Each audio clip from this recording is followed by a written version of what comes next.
কিভাবে একটি ছোট কৃষক আন্দোলন ভারতের ইতিহাস বদলে দিয়েছিল, কিভাবে কয়েকজন সাধারণ দুগ্ধচাষীর সংগ্রাম থেকে জন্ম নিয়েছিল বিশ্বের অন্যতম সফল দুগ্ধ ব্র্যান্ড আমুল।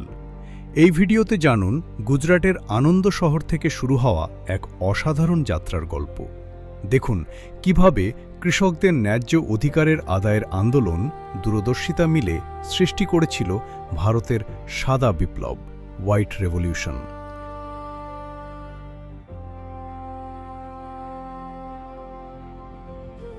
1940-এর দশকে ভারতের মানুষ দুধের জন্য ভীষণ কষ্টে ছিল। গ্রামের গরু ছিল, কৃষক ছিল, কিন্তু লাভ করত কিছু বড় ব্যবসায়ী। কৃষকরা ন্যায্য দাম পেত না, আর শহরের মানুষও বিশুদ্ধ দুধ পেত না। গুজরাটের আনন্দ শহরে কৃষকেরা ঠিক করলেন এবার অন্যায়ের বিরুদ্ধে দাঁড়াতে হবে। তারা দুধ ব্যবসায়ীদের শোষণের বিরুদ্ধে আন্দোলন শুরু করলেন। সেই আন্দোলনের নেতৃত্ব দিলেন ত্রিভুবন দাস প্যাটেল। তার স্বপ্ন ছিল কৃষকের দুধের মালিকানা কৃষকের হাতেই থাকবে। 1946 সালে গড়ে উঠল Kaira district cooperative milk producers union. গ্রামের সাধারণ কৃষকেরা একত্র হয়ে দুধ বিক্রি শুরু করলেন নিজেদের সংগঠনের মাধ্যমে। এরপর আনন্দে এলেন এক তরুণ ইঞ্জিনিয়ার, ডক্টর ভার্গিস কুরিয়েন। প্রথমে তিনি এই কাজ করতে চাননি, কিন্তু পরে তিনিই বদলে দিলেন ভারতের দুগ্ধ শিল্পের ভবিষ্যৎ।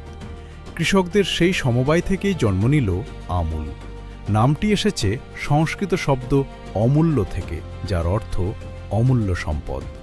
ডক্টর কুরিয়েন আধুনিক প্রযুক্তি ব্যবহার করে দুধ সংরক্ষণ, মাখন ও দুধের গুঁড়ো তৈরি শুরু করলেন। প্রথমবার ভারত বিদেশি কোম্পানির সঙ্গে প্রতিযোগিতা করতে পারল। আমুল শুধু একটি কোম্পানি ছিল না, এটি গ্রামের লক্ষ লক্ষ পরিবারের জীবনের আশার আলো হয়ে উঠেছিল। কৃষকেরা প্রথমবার নিজের পরিশ্রমের সঠিক মূল্য পেতে শুরু করলেন। 1970 সালে শুরু হল অপারেশন ফ্লাড। এটি ছিল ভারতের হোয়াইট রেভলিউশন বা সাদা বিপ্লব। লক্ষ্য ছিল দেশের প্রতিটি ঘরে দুধ পৌঁছে দেওয়া। অপারেশন ফ্লাড এতটাই সফল হয়েছিল যে ভারত বিশ্বের সবচেয়ে বড় দুধ উৎপাদনকারী দেশে পরিণত হয়। এই বিপ্লবের কেন্দ্রবিন্দুতে ছিল আমুল মডেল। আমুল হয়ে উঠল ভারতের গর্ব। বিদেশি কোম্পানির ভিড়ে একটি ভারতীয় ব্র্যান্ড প্রমাণ করল একতা আর সমবায়ের শক্তি কত বড় হতে পারে। আজও আমুল শুধু দুধ নয়, ভারতের আত্মনির্ভরতার প্রতীক। কৃষকের ঘাম, সংগ্রাম আর স্বপ্ন মিলেই তৈরি হয়েছে ভারতের সাদা বিপ্লবের এই অসাধারণ ইতিহাস। একটি ছোট গ্রামের আন্দোলন কিভাবে পুরো দেশের ভাগ্য বদলে দিয়েছিল, সেটাই হলো আমুলের গল্প।